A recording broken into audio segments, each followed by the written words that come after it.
vpart wigs. They have been incredibly popular lately. I think they are excellent because you don't need to have any leave out but still get a natural look. I've seen a few comments on people asking me how I get my V-parts to look so natural, especially in the straighter textures, and it's actually a lot easier than you think. Today I'll be trying out a unit by Shine Hair Wig. The length is in 20 inches and the density is 250%, and the texture is straight. Inside the box, we got a pair of lashes, a clip to help section our hair, and a rat tail comb. In addition to the lovely box that it gives you, you also get a satin bag to help store your unit. Satin bags help preserve the longevity of the hair. On the inside cap, we have maximum security, and you guys know I am a huge fan for it. We have 5 clips on the part-in, 1 comb on each side, and a comb at the back. And on top of that, we've got an elastic band. I would say the overall cap construction is a 10 out of 10 for me. I do prefer to be able to remove my bands because sometimes the bands can be a little bit tight. However, this is not a problem because I usually just cut them out if they are too tight. And here is what the V-part looks like up close.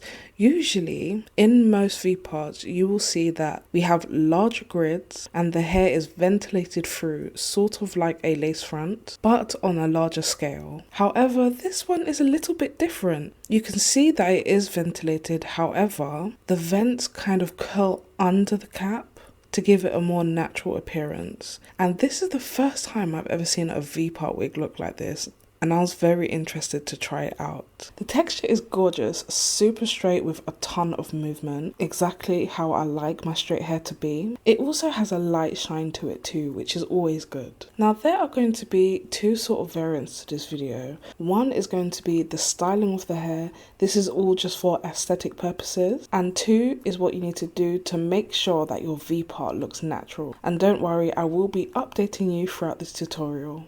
So first of all, you want to apply the wig and then secure any clips down. Make sure that your own scalp is visible through the V-part. You have to fiddle around with the clips for a bit to make sure that you have the right space in between it. You don't want your clips too far, otherwise the parting will just look too strange.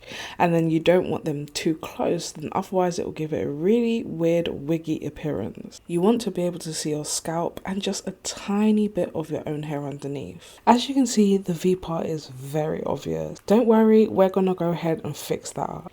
This part is just for aesthetic purposes, but I decided to cut some bangs to get a more natural layered look. I also decided to do some layers throughout the hair, and to do that I just brushed all of the unit forward, put a hairband to keep it all in place, and that's trimmed off the excess. I cut about 1 inch off, which is barely any hair, but you'll see that it made a huge difference in the end. This is a step that's going to make your V-part look very natural. This is mainly for straight units, but with curly units, this part is not very necessary. I grabbed my hairdryer with this attachment to help direct the heat in one place, and then just behind the V-part I separate a piece of hair and I blow it in the other direction. And what this does is that it takes the flat straight hair and gives it a little bit of body. This will make the part a lot less noticeable, but I also do this for the entire front section of my hair to make it look more natural. However, if you just want to do the parting, you could go ahead and do so. And as you can see, this is one half compared to the other. You can see one side is more lifted and rounded and away from my head, and the other side is just flat and boring. And because it's so flat, you can clearly see that this is a V-part wig. I also used a little bit of hairspray to help the hair stay in place. This step is crucial for any V-part wig, whether it's curly, straight, body wave, it makes no difference. And that is to back comb the hair. For this, you want to take a rat tail comb, make a small parting where the V-part is, and basically just comb backwards until the part is a lot less noticeable. I also made sure to spray a little bit of hairspray in between. This helps to hold the hair in place, and this is the step that's really going to make a huge difference. As you can see, it's already making a difference.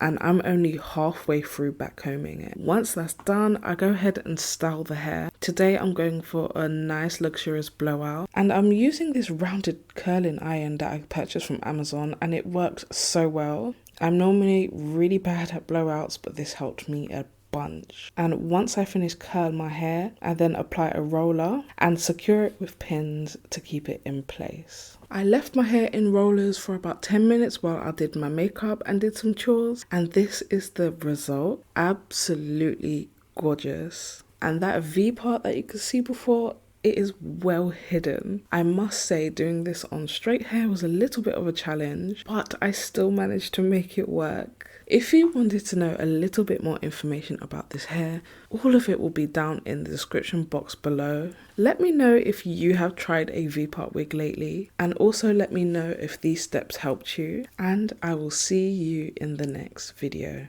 Bye!